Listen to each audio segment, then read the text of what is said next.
Bismillahirrahmanirrahim. Alhamdulillahirabbil alamin wal aqibatu lil muttaqin wala udwana illa 'alal zalimin wa asyhadu an la ilaha illallah wahdahu la syarika lah wa asyhadu anna Muhammadan 'abduhu wa rasuluhu sallallahu alaihi wasallam. Allahumma shalli wa sallim wa barik ala sayyidina Muhammad wa ala ali sayyidina Muhammad kama shallaita wa sallamta ala sayyidina Ibrahim wa ala ali sayyidina Ibrahim fil alamin innaka Hamidum Majid. Amma ba'd. Hibbati fillah rahimani rahimakumullah. Nawasibul fi'lil mudhari. Amil-amil yang menasabkan fi'il mudhari. Berarti amil-amil ini masuk kepada fi'il mudhari. Boleh masuk pada fi'il madhi? Kepada fi'il amr? Tidak. Jadi nawasibul fi'lil mudhari, amil-amil yang menasabkan fi'il mudhari otomatis masuknya hanya pada fi'il mudhari. Kalau masuk kepada fi'il mudhari, maka dia menasabkan.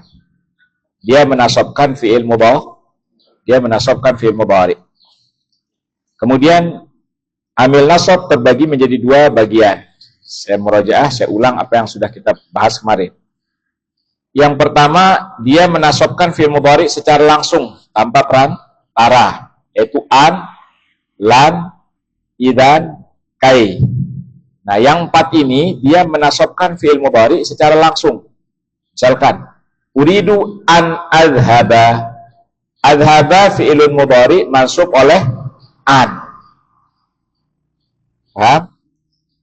Lan juga begitu, idan juga begitu, kai juga begitu.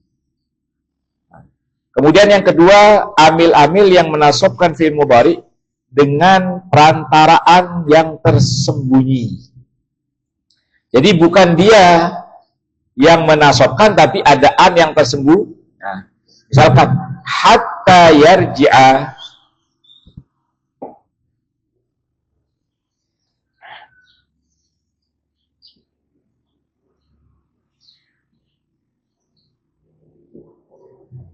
Hatta yarji'a.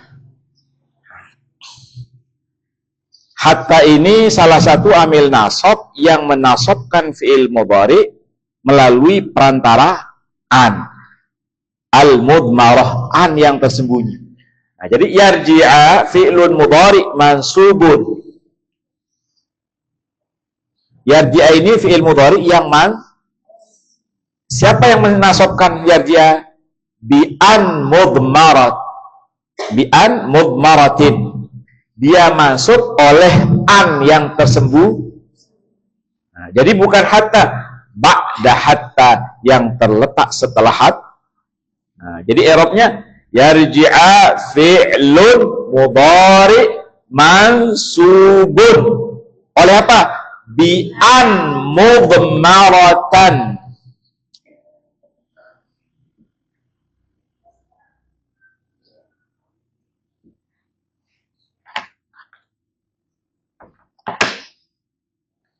Bi'an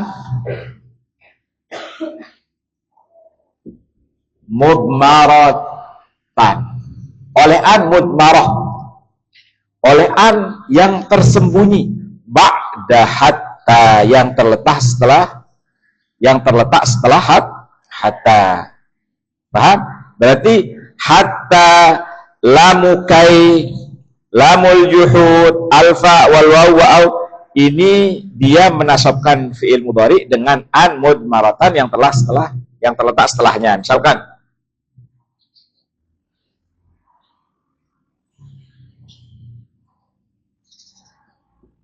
adkhulul masjidah. Saya masuk ke dalam masjid li aqra'ah Qur'ana, misalkan. Saya masuk ke dalam masjid li aqra'ah. Li ini namanya apa? Li ini apa? Lamukai. Karena dia sama kayak kai. Fungsinya dan maknanya sama kayak kai. An, lan, idan, kai. Makanya dinamakan lamu kai. Bisa menggantikan kedudukan kai juga. Adkhulul masjidah li aqra'al Qur'an. Nah, li aqra'ah lam kai namanya, bukan lam huruf jar, karena huruf jar tidak masuk kepada fi. Li alamu lamu kai. Aqra'a fi'lun mudhari mansubun bi an mudmaratan ba'da lamu kai, setelah lam kai. Paham ini? Lamul juhud alfa alwaw wa au. Nah, ini nanti kita pelajari. Kemarin kita sudah bahas amil-amil yang menasabkan fi'il mudhari secara langsung tanpa perantara. Yang pertama an. An ini harfu masdarin wa nasbin wa istiqbalin. Lan harfu nafyin wa nasbin wa istiqbalin. Kemudian idzan harfu jawab wa jaza. Idzan ini kan jawaban bagi ucapan seseorang. Nah, kemudian kai sudah harus didahului oleh lamu ta'lil, baik secara lafaz atau secara tak. Nah, jadi harus ada li kai atau kai, tapi kita niatkan ada li. Paham ini? Sekarang kita bahas amil-amil yang menasabkan fi'il mudhari melalui perantaraan mudmarah, an yang tersembunyi. Amil yang mengharuskan penyembunyian an. Amil nasab fi'il mudhari yang mengharuskan penyembunyian an, ada 5 huruf yang menasabkan fi'il mudhari melalui an muqaddarah atau an mudmarah, an yang tersembunyi atau an yang ditakdirkan dan tidak boleh ditampakkan. Annya tidak boleh Nah, pertama lamul juhud. Lamul juhud ini menasabkan fi'il mudhari melalui perantara an. Syaratnya didahului oleh kalimat makana atau lam yakun. Jadi lam itu dinamakan lamul juhud apabila sebelum lam ada kata lam yakun atau makana. Lam yakun atau makana ini artinya tidak akan. Lam yakun tidak akan, makana tidak akan. Kalau lam karena yakun karena fi'il mudhari pakai lam, kalau fi'il madhi pakai ma. Kedua-duanya ini nafi. Contoh, lam yakunillahu liyaghfira lahum. Li di sini lamul juhud atau lamut ta'lil atau lamu kai. Lamul juhud. Kenapa dikatakan lamul juhud? Karena sebelumnya itu ada lam yakun. Nah, apa artinya lam yakunillahu liyaghfira lahum? Allah tidak akan mengampuni mereka. Liyaghfira. Lam di sini lamul juhud. Yaghfira fi'lun mudhari mansub oleh apa? Bi an mudmaratan. Dia masuk oleh an yang tersembunyi atau an yang ditakdirkan. Jadi itu untuk membedakan antara lamul juhud sama lamu kai. Kalau lamul juhud sebelumnya ada makana atau lam ya. Nah, kalau lamu kai atau lamu ta'lil sebelumnya tidak ada makana lam yakun. Wa ma kana Allahu liyu'adzibahum. Allah tidak akan mengazab mereka. Liyu'adzibahum. Nah, lam di sini apa? Lamul juhud. Kenapa? Karena sebelumnya ada maka lam yakun Muhammadun liyaqtulaka. Muhammad tidak akan membunuhmu. Muhammad tidak akan membunuhmu. Li di sini lamul juhud karena sebelumnya ada lam yakun. Wa ma kana Allahu liyudhi'a imanakum. Allah tidak akan menyia-nyiakan iman kalian. Yudhi'a fi'il mudhari masuk oleh an mudmarah. An yang tersembunyi setelah lamul juhud. Jadi bisa dibedakan antara lamul juhud sama lam ta'lil atau lam kai. Kalau lam kai tidak ada makana atau lam yakun sebelumnya. Misalkan Dhahaba Muhammadun ilal qaryati liyaqtulaka. Dhahaba Muhammadun ilal qaryati liyaqtulaka. Kalau li di sini lam apa? Dhahaba Muhammadun, Muhammad pergi ilal qaryah ke kampung liyaqtulaka untuk membunuhmu. Lam apa? Lamukai, karena penjelasan untuk membunuhmu. Karena sebelumnya juga tidak ada makana. Nah. Lam yakun Muhammadun liyaqtulaka. Paham lamul juhud? Jadi lamul juhud ini artinya lam yang sebelumnya didahului oleh lam yakun atau maka karena. Huruf li di atas menasobkan fi'il mudhari dengan menyembunyikan an setelahnya. Jadi ada an yang tersembunyi tapi ditakdirkan. Li an yaghfira lahum, li an yu'adzibahum. Ada an tersembunyi tapi ditakdir, tidak boleh ditampakkan. Paham ini? Kemudian amil nasab yang kedua yang tidak menasobkan fi'il mudhari secara langsung adalah hatta. Jadi hatta ini menasobkan fi'il mudhari bukan secara langsung tapi melalui perantara an yang ada setelahnya. Syaratnya fi'il setelah hatta harus bermakna masa depan atau istiqbal. Syaratnya fi'il setelah hatta itu bermakna masa masa depan atau istiqbal. Jika bermakna sekarang, jadi fi'il setelah hatta bermakna sekarang atau hal, maka fi'il mudhari dirofakkan. Lihat contohnya, sirtu hatta adkhulul balada. Saya berjalan, aku telah berjalan hatta adkhulul balada, sampai aku masuk negeri. Perhatikan, hatta tidak menasobkan adkhulu di sini. Karena maknanya bukan masa akan datang, tapi maknanya sekarang. Nah, misalkan seseorang berjalan dari kampungnya menuju Cakra misalkan. Setelah dia sampai ke Cakra, setelah dia masuk gerbang Cakra, dia mengatakan sirtu hatta adkhulu Cakra.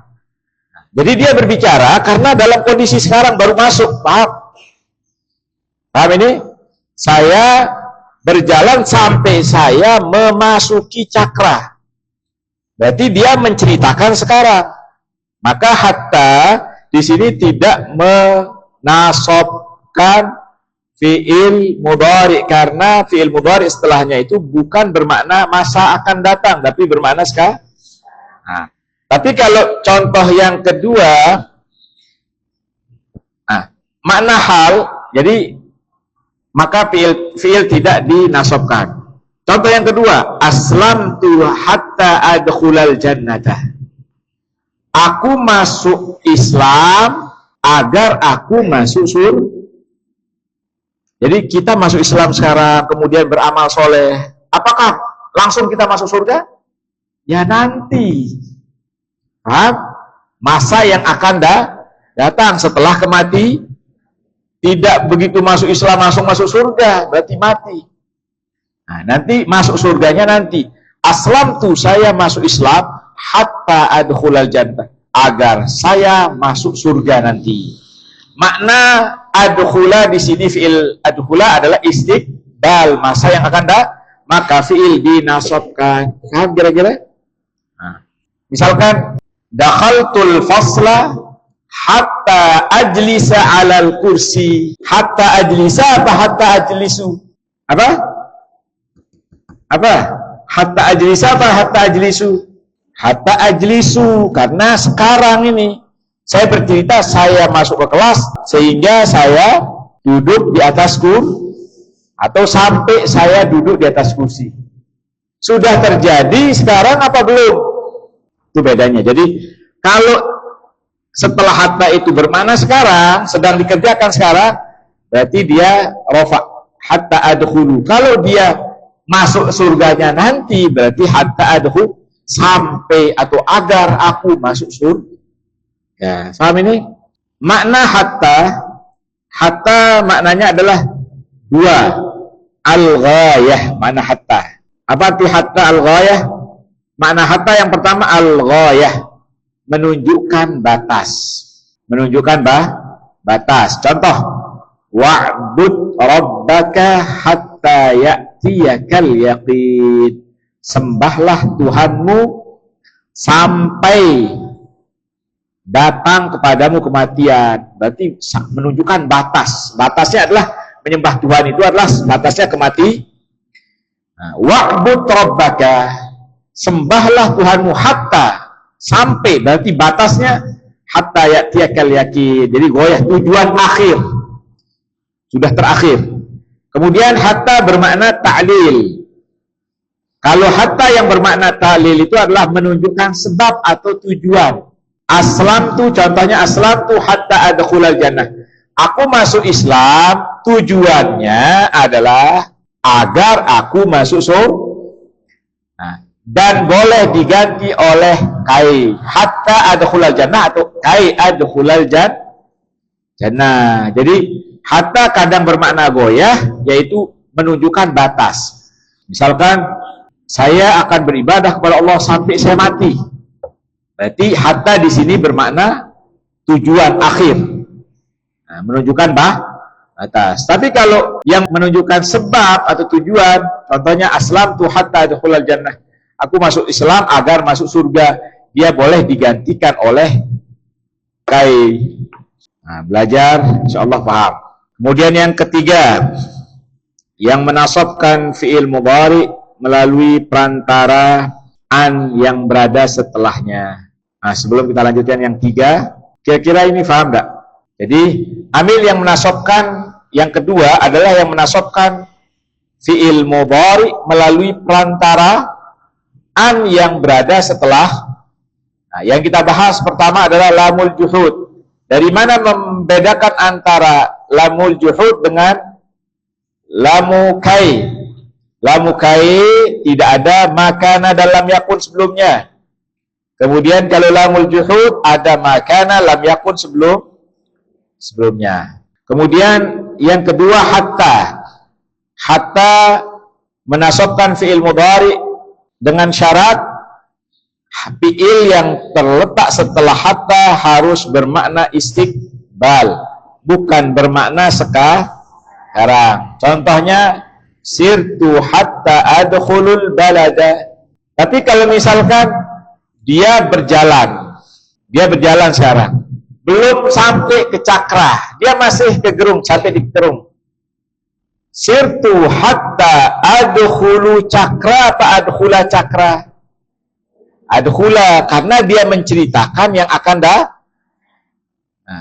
sehingga atau agar saya bisa memasuki cakra. Karena belum tercapai. Kalau sudah tercapai, dia masuk kemudian sudah menduduki dan memasuki cakra, berarti di sini hatta adkhulu. Kemudian hatta memiliki dua makna. Al-ghayah, menunjukkan batas. Saya makan akaltu hatta ashba'a. Hatta di sini apa artinya? Lil ghayah atau li ta'lil, menunjukkan batas sesuatu atau bermakna tujuan atau sebab. Akaltu, saya makan hatta ashba'a, sampai kenyang. Berarti kalau udah kenyang tidak makan lagi. Berarti maknanya hatta di sini apa? Al-ghayah. Kalau sudah kenyang berarti cukup, stop. Paham? Insyaallah yang ketiga, keempat, kelima kita bahas pada pertemuan yang akan datang. Kita cukupkan sampai di sini. Subhanakallah wa bihamdik, asyhadu an la ilaha illa anta, astaghfiruka wa atubu ilaik. Assalamualaikum warahmatullahi wabarakatuh.